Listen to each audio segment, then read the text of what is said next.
So good evening, everyone. Thank you for joining us. Can you hear me okay? So I'm thrilled to be able to introduce the wonderful storyteller, Clare McCarthy.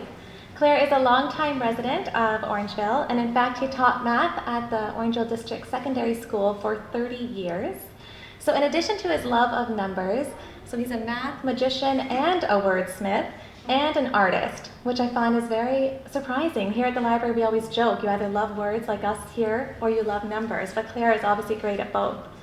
He has published 4 different books, which you have already probably browsed, and you're also able to purchase them this evening, or of course borrow. And he has contributed editorial cartoons and about 100 columns to the Orangeville Banner over the years. When he is not writing, Clare can be found dabbling in the arts, including life drawing, wood carving, and photography. And you can see some of his photography on display. Clare gets inspiration for his creative works from his world travels, including trips to the Amazon jungle, Kenya, Iceland, Patagonia, England, and many more places. So it's clear from the short bio I just shared that Clare is not letting age slow him down, and I have no doubt we will all leave here this evening inspired to pursue our passions, no matter how busy we might be or how old we might be. So without further ado, I'll turn it over to Clare.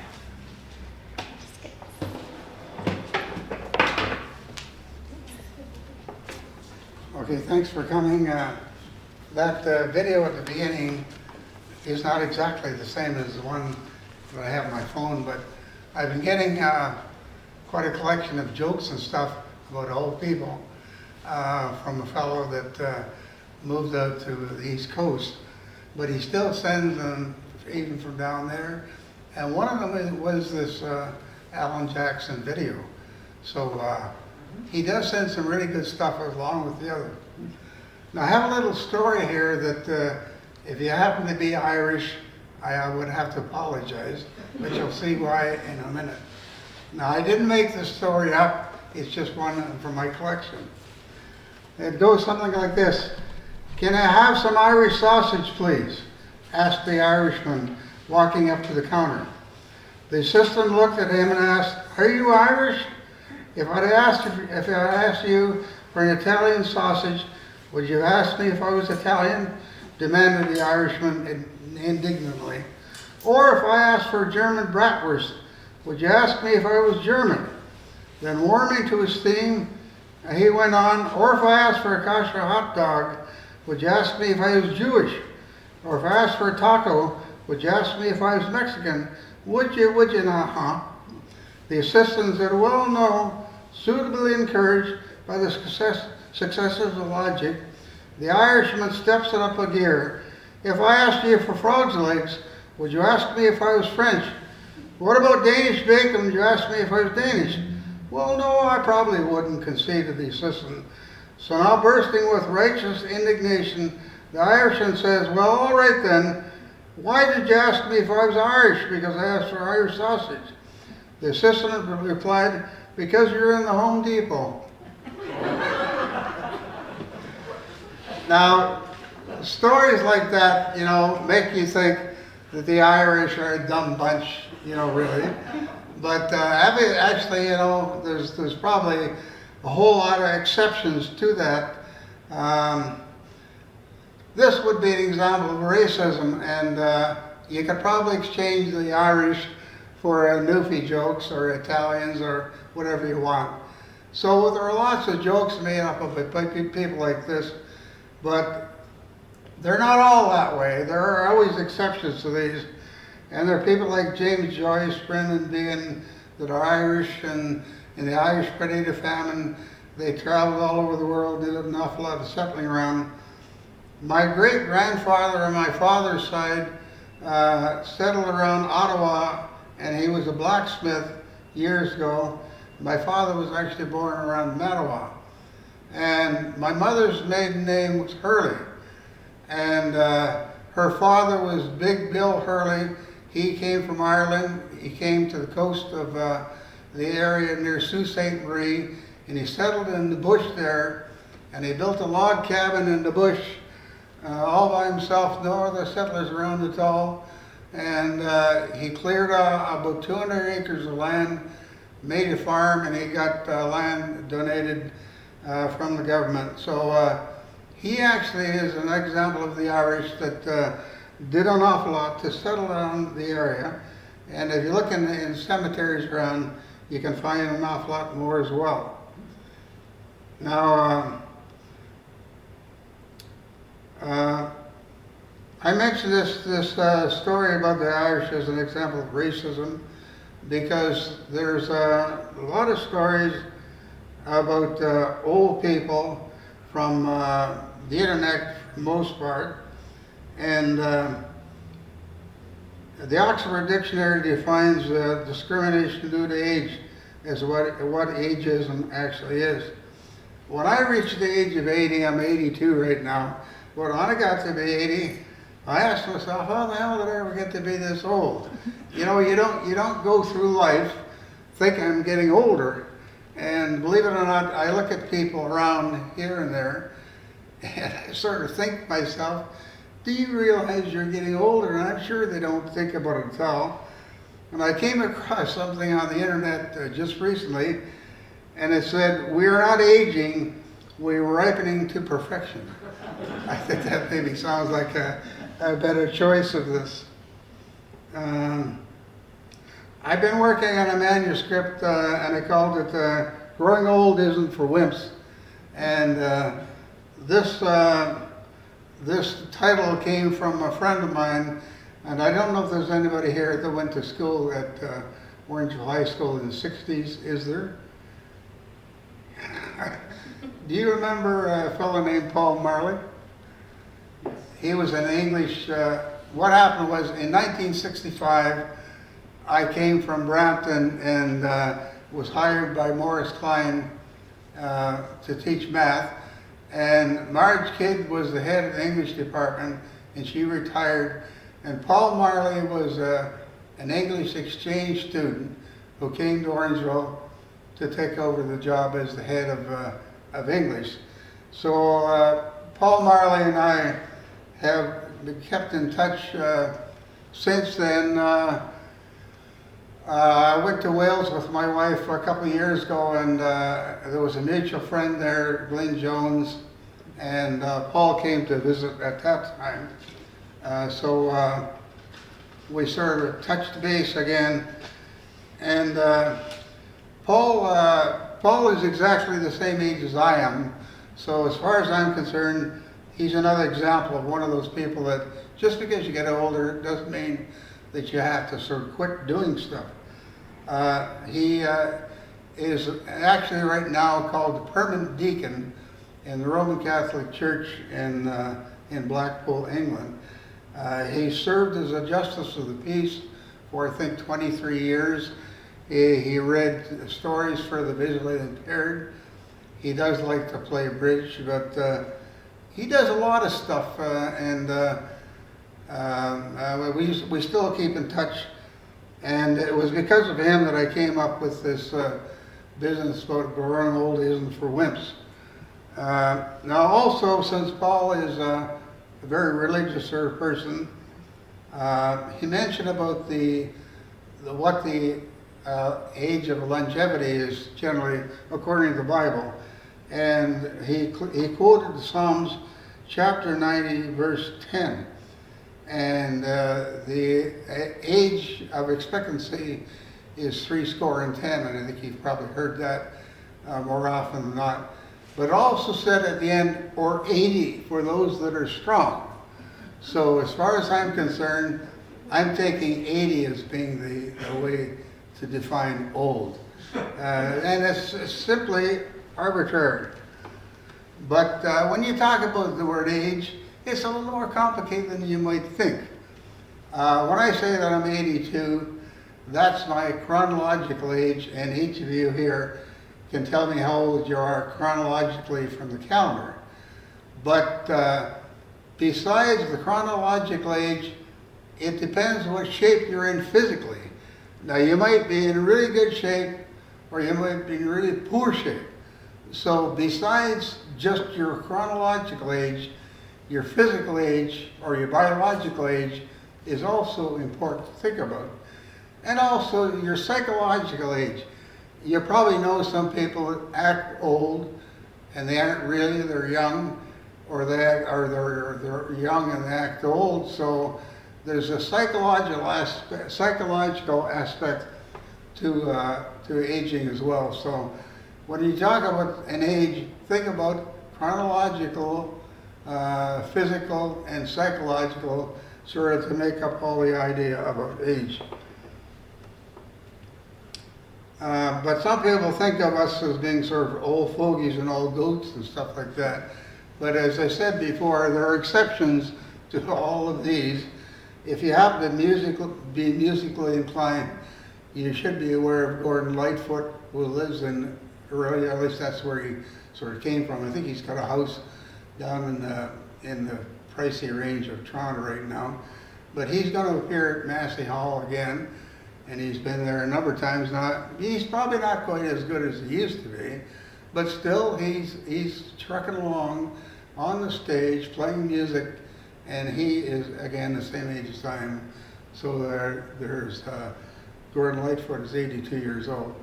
I read a book of his, and it said that he spends a lot of his time, he does a lot of physical exercise, but because of the COVID business being on, he spent most of his time in walking. So that's what he spends his time at most of the time.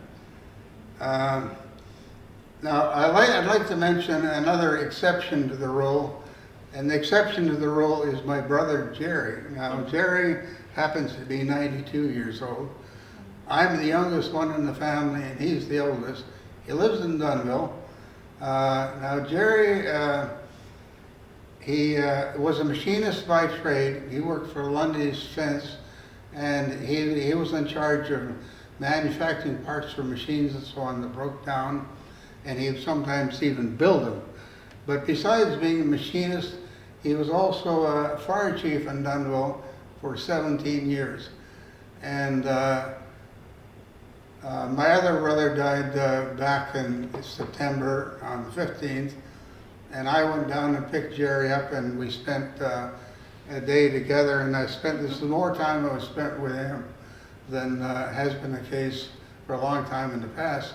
So he came up with a lot of stories about what happened in the fire department and so on, and I haven't got time to relate all these now, but some of them are really quite amusing. But Jerry, again, he's 92, and he belongs to the Royal Canadian Legion in Dunnville, and he does a lot of work with them. He's in charge of the shuffleboard tournaments, and I think he's in the board of directors and so on.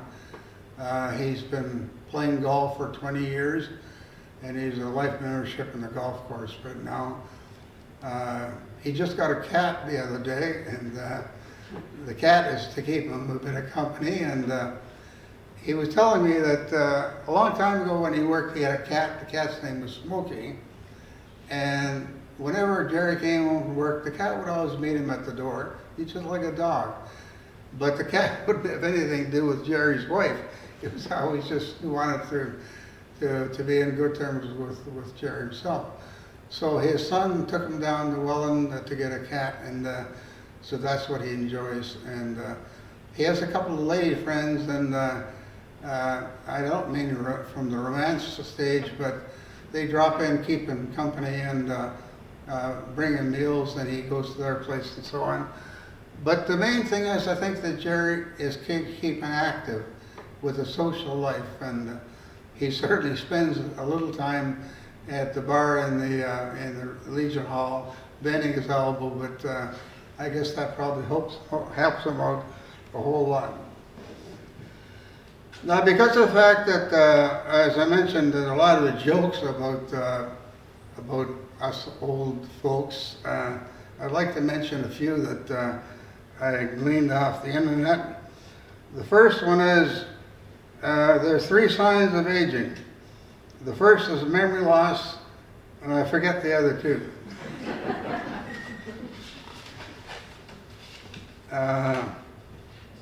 You know you're getting old when you're told to slow down by your doctor instead of the police. Getting lucky means finding your car in the parking lot. I can relate to that. Instead of calling my bathroom John, I'm going to call it Jim. It sounds a lot better in the morning to say the first thing I get up is I'm going to the gym, rather than saying you're going to the gym. I don't know what this is Shannon's idea of exercise, but an elderly lady decided it was time to get her body in shape for once and for all. She joined an aerobics class for seniors and spent a whole hour jumping, twisting, gyrating, and sweating. Unfortunately, by the time she got her leotard on, the class was over. I like this one. After 70 years of marriage, a man is asked for the secret of a long and successful marriage. He replied, 2 nights a week, we go to a quiet restaurant and enjoy exquisite food, some candlelight, soft music, and a slow walk home. She goes on Wednesdays and I go on Saturdays.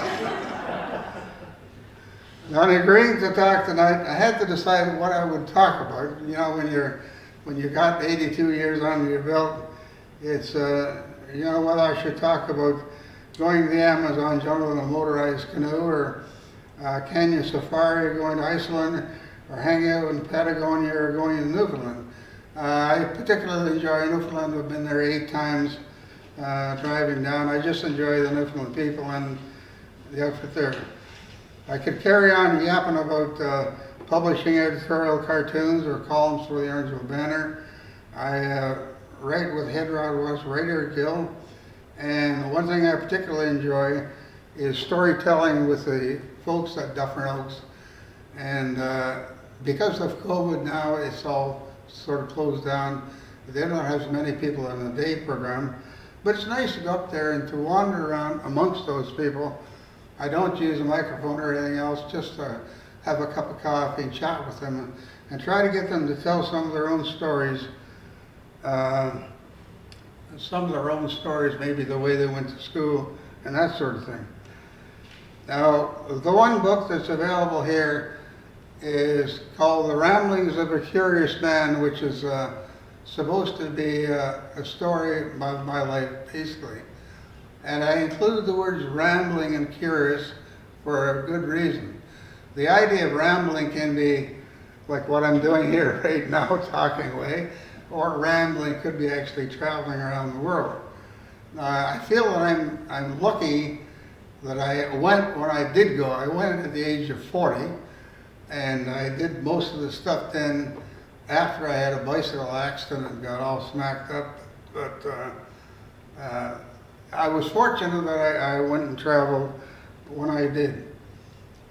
So when I talk about the ramblings of a curious man, I'd like to focus on the word curious. And I don't want you to think the word curious is kind of a weird sort of bugger. That I'd like you to think of the word curious as inquisitive.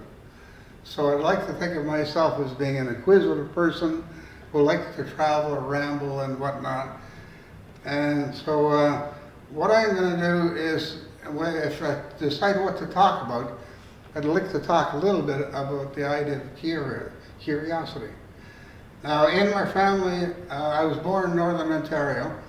There were 5 boys and 2 girls, and I was the youngest. And our family is kind of unusual from the respect that we used to have nicknames for most of the kids in the family. My one sister, her name was Bloomers. Now, I don't know where the hell the name came from. My other sister was the older one, and she was kind of a bit of stuck-up, but we didn't have a nickname for her. The fellow that was just older than me by 5 years was Vance, and we called him Pinball. Now, I don't know where the pinball came from, but Dick Tracy stories years ago, I think there used to be a character called Pinball, so maybe that's actually where it came from. Wayne, another brother, we used to call him Wiener all the time. Now, Wayne happened to be in the RCMP, and he spent all of his working life as an RCMP officer in British Columbia. I'm sure he's probably glad he's not out there right now. Because of the fact that I was the youngest, they used to call me Twerp. And instead of Twerp, Wayne used to call me Professor a lot of times. because I used to kind of dabble around with chemistry and whatnot, and I used to enjoy that kind of stuff. So he just gave me this additional nickname of Professor. One of the first experiments that I ever conducted was in the bathroom of our house. What I did was I located some Javex and Sanaflush, and I took the Sanaflush and put the Sanaflux crystals in a little glass, and I poured some Javex in it, and it went, and there was a great cloud of fumes out of it. I found out later what I'd done is I'd manufactured chlorine gas. But that was the first sort of thing that I ended up doing, which sort of suggests about my curiosity. When I went to high school, I used to do pretty well in chemistry, and our chemistry teacher happened to be the school principal. And the classroom, the lab for the chemistry class had a long rows of workbenches and then stools around. And on each workbench was a little wooden box with 3 different bottles of acid on it. So there was sulfuric, nitric, and hydrochloric in these little bottles in the little box. And as you might guess, the principal didn't always get to class on time. He had other duties to do, students and whatnot. So you couldn't very well expect, could you, to have a class full of students sit there and do nothing if the principal and teacher didn't show up on time. So we used to fiddle around doing little things, and one of the things we did was take the nitric acid, put a bit of nitric acid in a beaker, and drop a copper penny in. And you got some brown fumes that went floating off from it, which I think somebody told me was nitrous oxide. And when the principal showed up for class, when he got to the doorway, he would sort of stop. His nose would kind of twitch a little bit like a groundhog. You could tell he was trying to figure out what we'd gotten into while we were waiting for him to show up. So that's how I was sort of got involved in some of the chemistry in high school. And one day I was out, it was a Saturday I think, and we lived in Dunville, and there were always yard sales on, the same as there are here.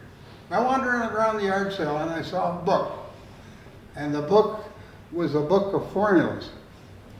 So I thought, well, that's great, I'll pick that up. So I didn't know what was in it, but I bought the book, a book of formulas.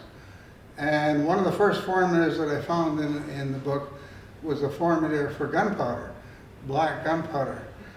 There was saltpeter, sulfur, and charcoal in it, and I found out that I could go to a drugstore and buy saltpeter, sulfur, and charcoal. And I ended up making my own black gunpowder as a result. I had to decide what to do with it, so what I did was I had some 12-gauge shotgun shells, so I knocked the firing pin out of them. These were used shells, so I knocked the firing pin out, and I got a firecracker wick from the stores and wrapped a piece of cloth around it and stuck it in the hole in the back. And then I filled the shotgun shell with gunpowder and closed it in the end and taped it over and so on. And if you lit that thing and threw it, you got a hell of a bang out, but much more so than you would out of these wimpy little firecrackers that you have. And I had a friend of mine, his name was John Brunskill. He was a happy-go-lucky sort of lad, but he wasn't always as careful as I was after my episode with the chlorine gas and so on. He was a little cautious about things. But John said to me, he said, would you give me the formula for gunpowder? I'd like to make something myself. And I was a little reluctant to do it, but I thought, well, he's a good friend of mine, so I would. So I gave him the formula. He made some gunpowder, and a couple days later, he came charging on his bicycle to the house. He said, you gotta come over and I'll show you the stuff I mixed up. So I went back to his house, and he lived in a 2-story frame house with a garden shed fastened to the side of the house.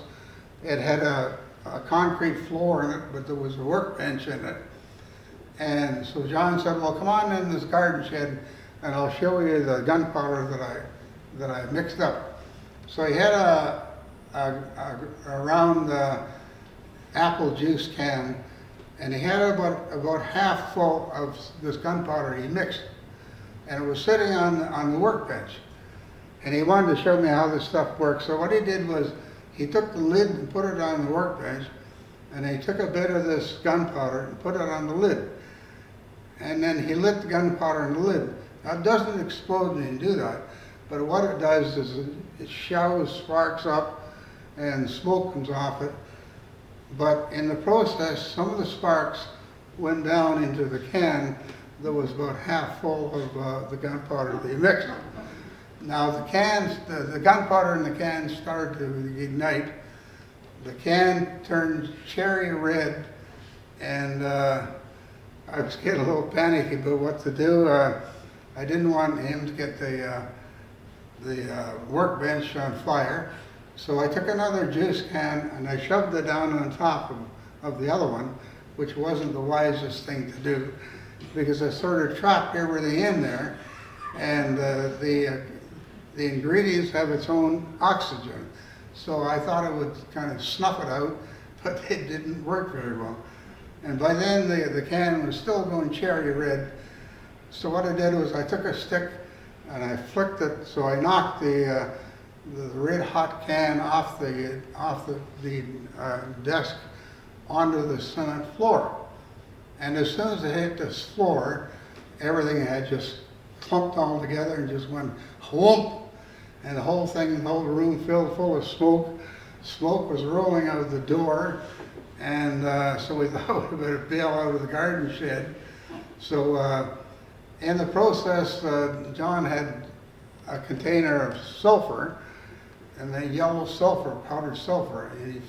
He had accidentally spilled a bit of that on the ground. So when we headed out of the shed onto the lawn, we sort of tracked through this yellow sulfur. And when you got out in the middle of the lawn and looked back, there were just great reams of smoke still rolling out of the shed, and you could see yellow footprints on the ground coming out to where we were. And that was just about the time that John's father appeared on the scene. And he was an old Scottish sort of guy, and he came thumping out the back kitchen door, and he had a walking stick. He said, "What the fook's going on here?" And, so I decided I better get on my little bicycle and head off home. So I beetled out of there. But that wasn't quite the end of the incident. About 2 or 3 days later, John showed up with 3 sticks of dynamite. He must have gotten into a construction shed somewhere, and he stole some 6 sticks of dynamite. So he thought he would get back to my good graces by giving me 3 sticks of dynamite. What the hell did he do with 3 sticks of dynamite? I didn't really want to have them hanging around the house there, and I stuck them in the rafters in the basement, but I didn't want my parents to find out about it, and I would have been in bad shape by then. So I finally decided what I would do. My mother was quite a gardener. She liked to plant flowers and so on. So I went out to a flower bed, dug a hole in the ground, and buried the sticks of dynamite in the ground by the flower bed. So you've heard of bursting in the bloom, so that's another example of how that could happen. Now, as far as I know, there's still 3 sticks of dynamite at 703 John Street in Orangeville. So nobody's found just yet. So now it's probably all deteriorated by now, but anyway, there they sit. My next little episode, I was reading a copy of the Star Weekly magazine, and I read about a rocket society in California that were manufacturing rockets. And I thought, well, that sounds like something I would like to look into. So I thought, well, maybe I won't actually make a rocket, but at least I could try the rocket fuel. So it turned out that the rocket fuel was a combination of zinc dust and sulfur. I know about sulfur because I used to use sulfur in the gunpowder, but I had no idea about zinc dust. And I happened to be talking to my father one day, and my father worked in the McIntyre gold mine in northern Ontario, and I happened to mention something about zinc dust. And he said, oh, they use zinc dust at the McIntyre gold mine to process the gold ore. And so that's apparently where zinc dust existed. So what do? Well, I wrote a letter to the McIntyre gold mine, and I said, where do you get your zinc dust? And they get the zinc dust from a company in California. So I sent a letter to California, to the company, and I got a 10-pound can, about the size of a gallon paint can, and it was zinc dust. So here I had the zinc dust, and I had the sulfur, which I could get locally. So I just had to figure out the combination of how much of each to put together to get it sort of work. And I think it was about half and half. I forget exactly now, but I did manage to get a right combination.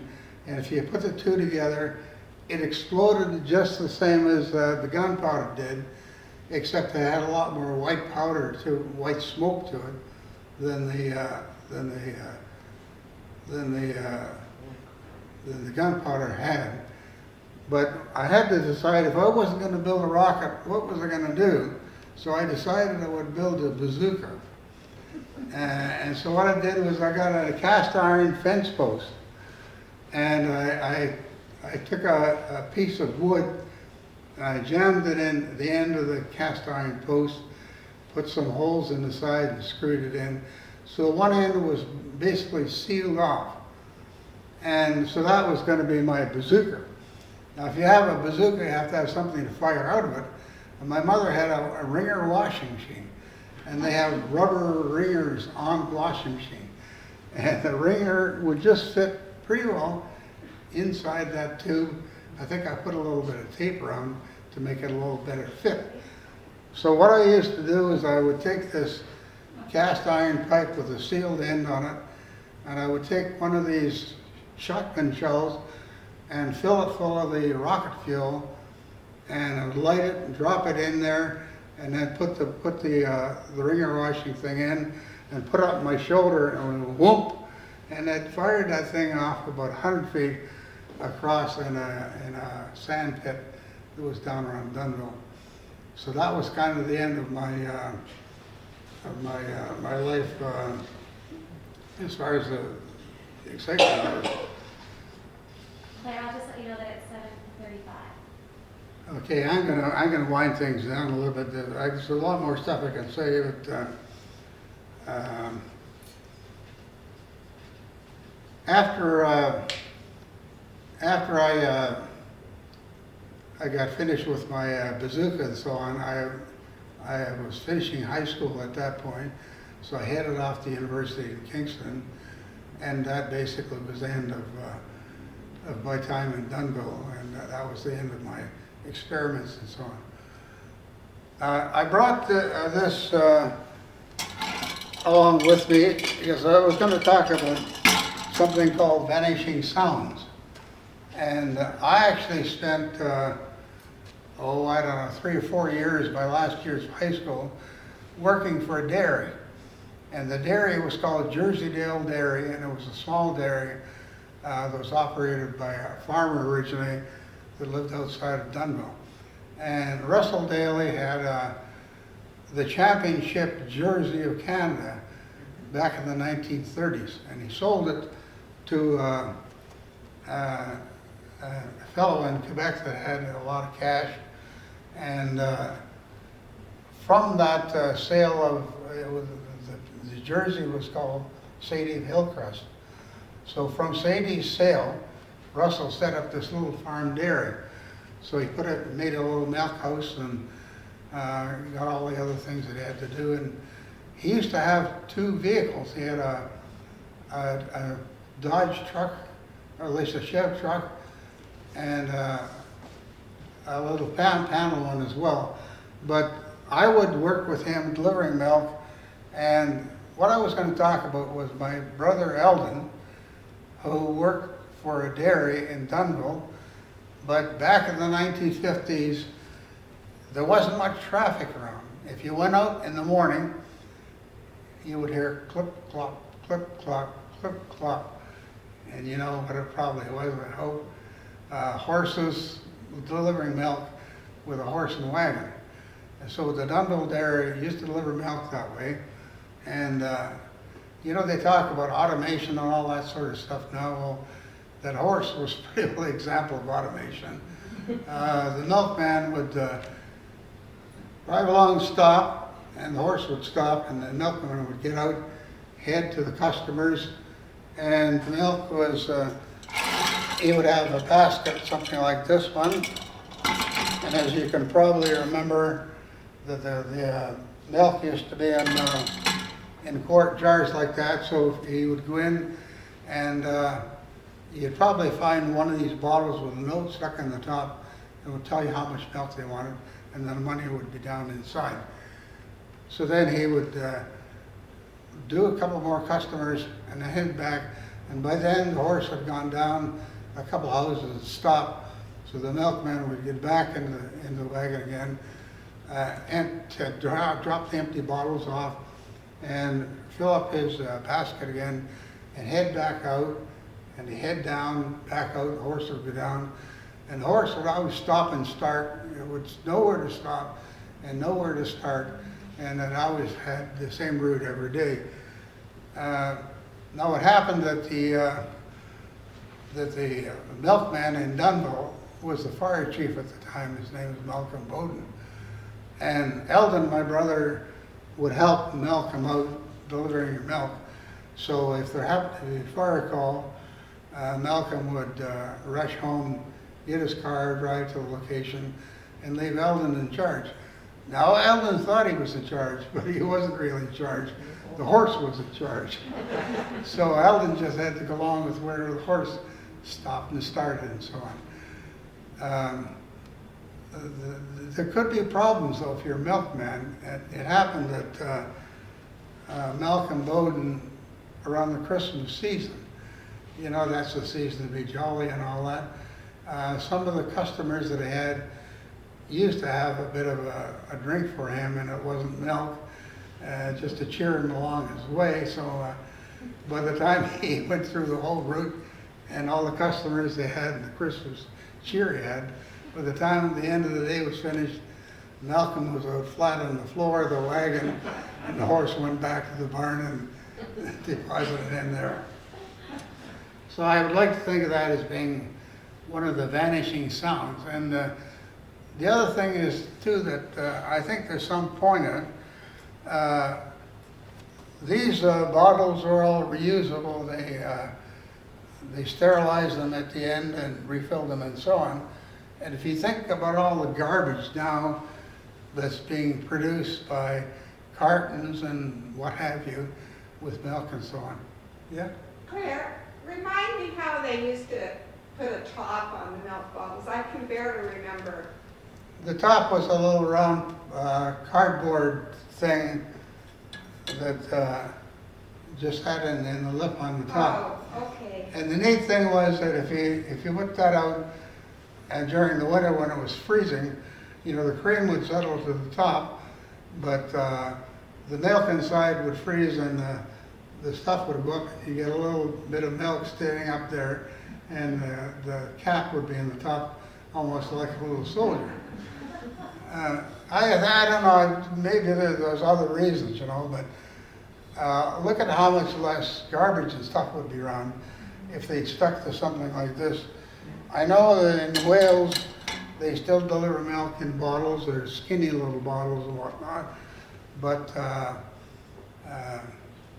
I think that this is an example. This is not a basket and so on that I had. I picked that up actually really at an antique store, but I just couldn't resist the fact.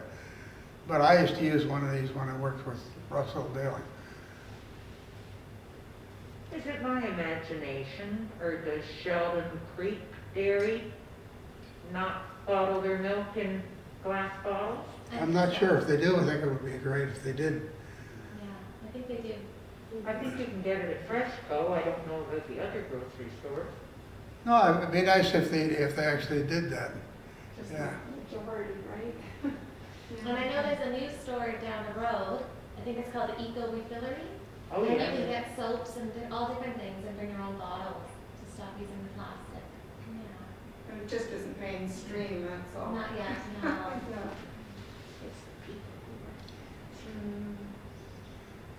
I think I'll wind it up just talking a little bit about where we lived up in northern Ontario. My mother was quite the person. In fact, this person sitting over the chair over here is almost a spitting image of my mother. She certainly acts like her anyway, but mother, she was one of those. I sort of pictured her as walking behind a covered wagon. That's just the sort of attitude that I had. But she would do everything. She would bake bread every day, and because there just wasn't bread available, she took one of the rooms of the house and made it into a general store, like the living room, and had all the goods and so on. In the town that we lived in, it was the only business.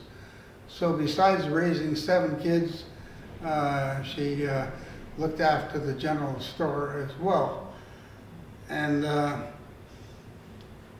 she had, we didn't have doctors and drugstores and all that sort of stuff around. And if you hurt yourself, she was the one that did all the medical looking after it and so on. My brother one day almost chopped his toe off. He was out chopping wood, and the axe slipped and he just about sliced his toe off. But she didn't panic. She just cleaned the wound all up and bandaged it down and so on. And eventually it healed up, and it just had a scar as well. But we had the only phone in town was in the front room of the house. So people from the village would come and they would borrow the phone and make calls and so on. So we had the only phone in town.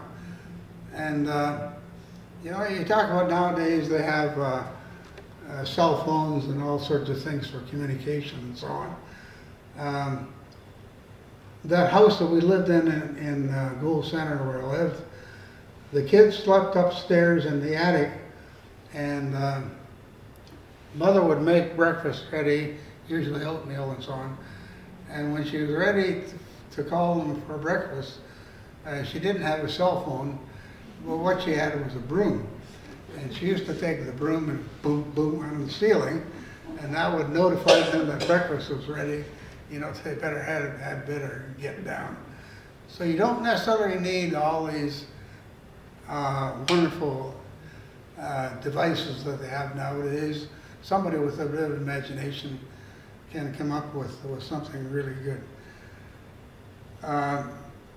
Now she was sort of the medical practitioner, and her biggest thing in the medical box was just tender, loving care.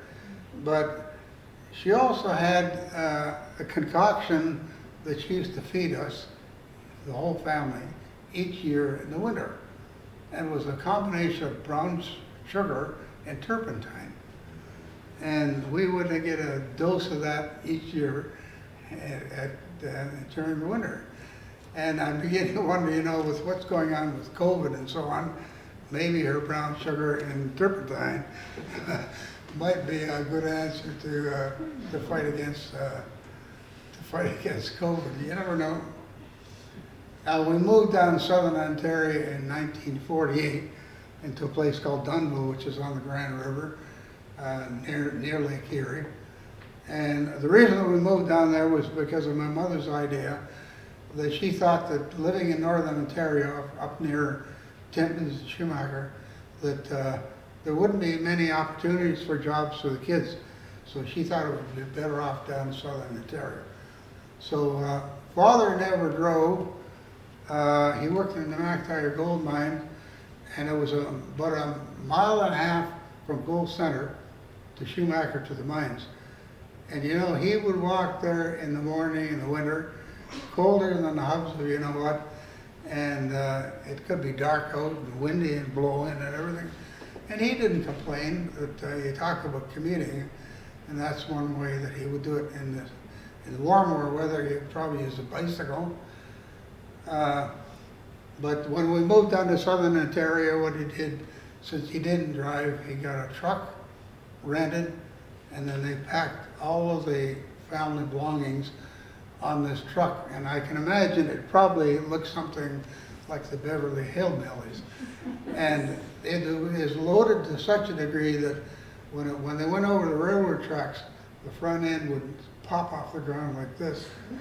But they managed, and they got down to southern Ontario, and they ended up with about an acre of land, and there was lots of room for my mother to grow stuff and get my father out of the cultivator.